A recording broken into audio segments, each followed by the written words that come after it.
Bueno, mi nombre es Franco, pertenezco a la agrupación Franja Morada y estoy en quinto año de la Facu. Y vamos a continuar con la historia de la universidad desde Argentina, continuando todo lo que Maki ya nos explicó en el punto anterior. La Universidad Nacional de Córdoba, como sabrán o si no les comento, es la primera universidad del país que fue fundada. Esta fue fundada en el año 1613 y a partir de ese año comenzó con el dictado de distintas materias como teología, filosofía, religión, artes, acá en la ciudad de Córdoba.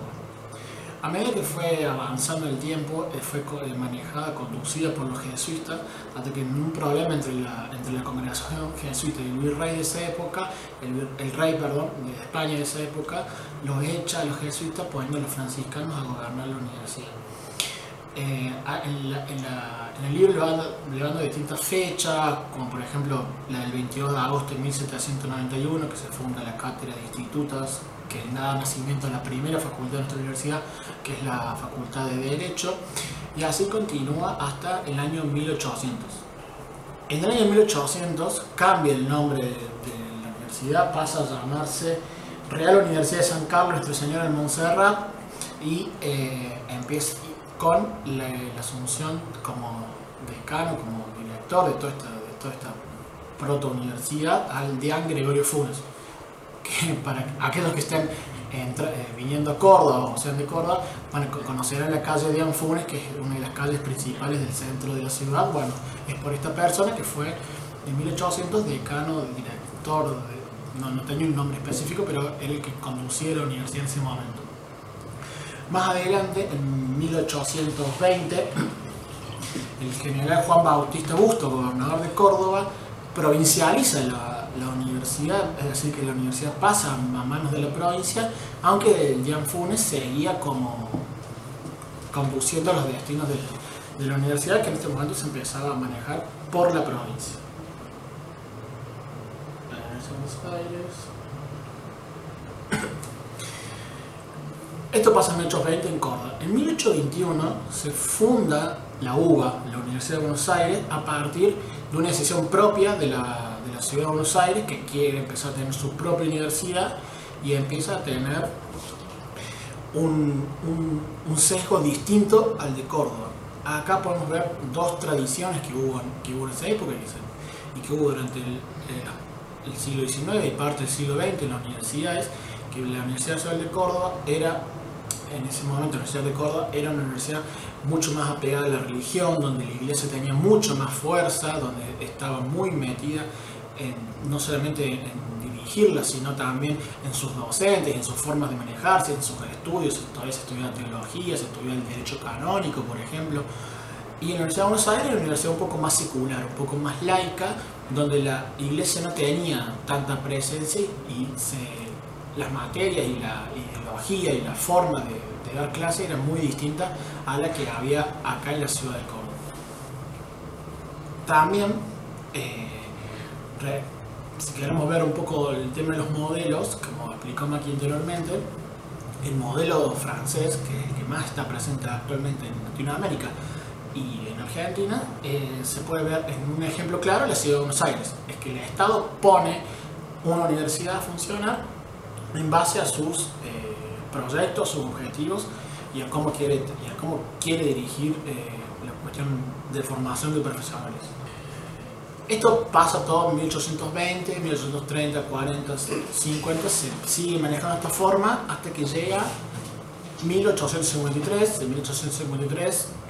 como haber estudiado en historia, en formación ética o en ciudadanía, se sanciona la primera constitución nacional, lo que da un proceso de organización nacional,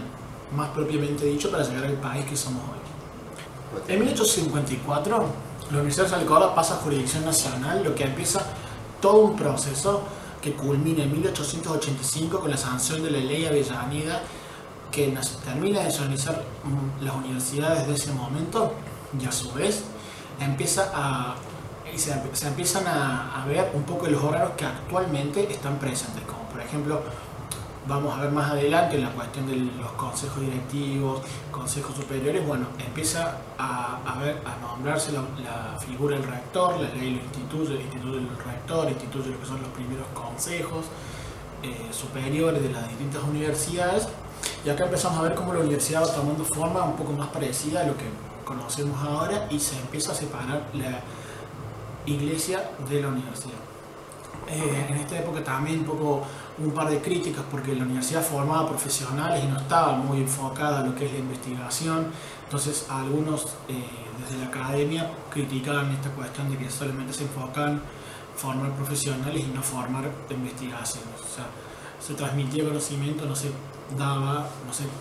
producía conocimiento en su mayoría. Esta nacionalización de las universidades, estos cambios en los regímenes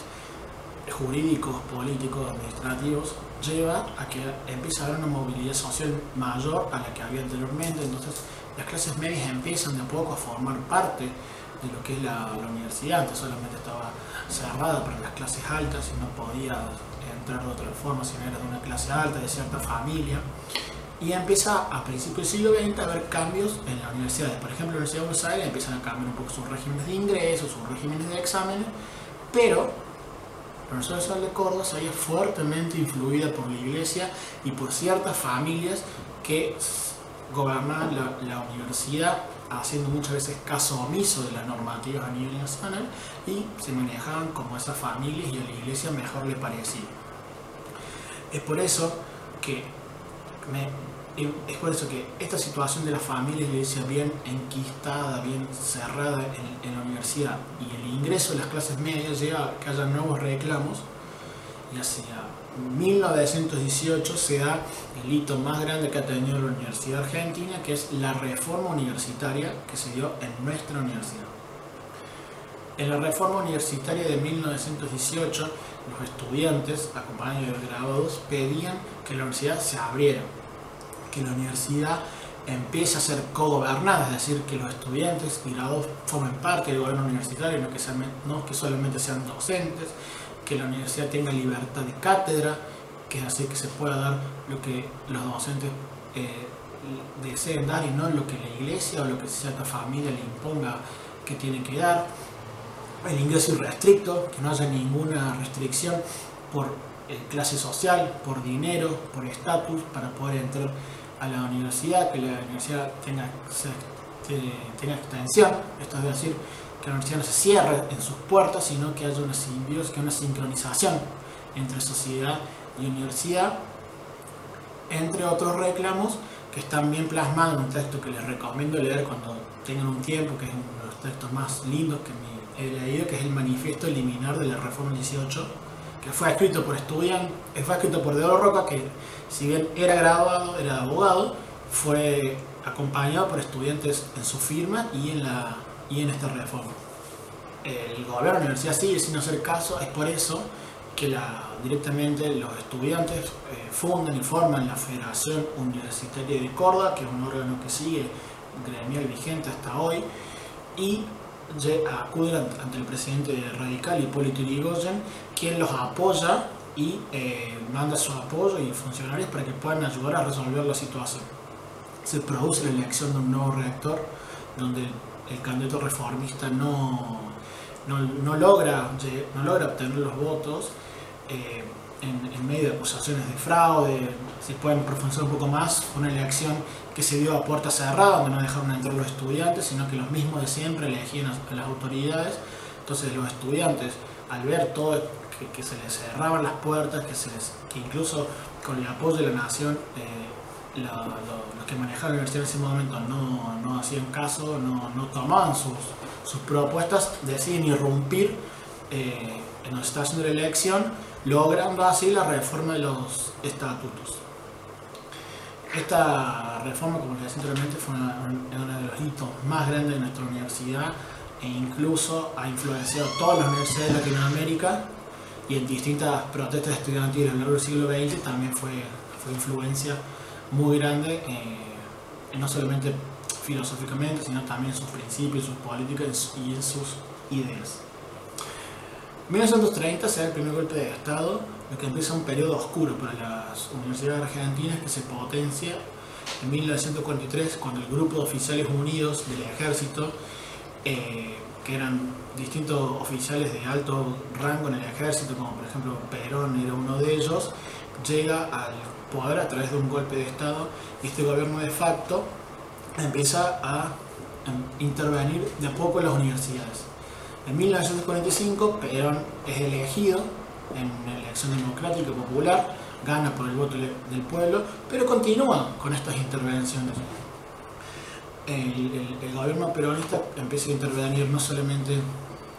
algunas universidades, sino que empieza con la intervención en todas las universidades, en rectores, en decanos, cesantea a docentes que no eran afines a su movimiento, e incluso empieza una lucha contra las organizaciones estudiantiles que estaban en contra de la intervención porque entendían que la universidad tiene que ser autónoma de los gobiernos, poder decidir sus propias autoridades y no que el gobierno nacional venga a intervenirlos. Esta situación cede un poco cuando el peronismo, cuando Perón sufre otro golpe de Estado, y en los 60, a partir del gobierno de Ilia, llega la edad de oro de las universidades, donde la universidad recibe un presupuesto muy grande, donde crece la cantidad de egresados. Es una época donde la investigación argentina logra premios a niveles internacionales, pero nuevamente la historia argentina, la Universidad Argentina vuelve a entrar en una etapa oscura a partir de 1966, con el golpe de Onganía, con la Revolución Argentina, donde se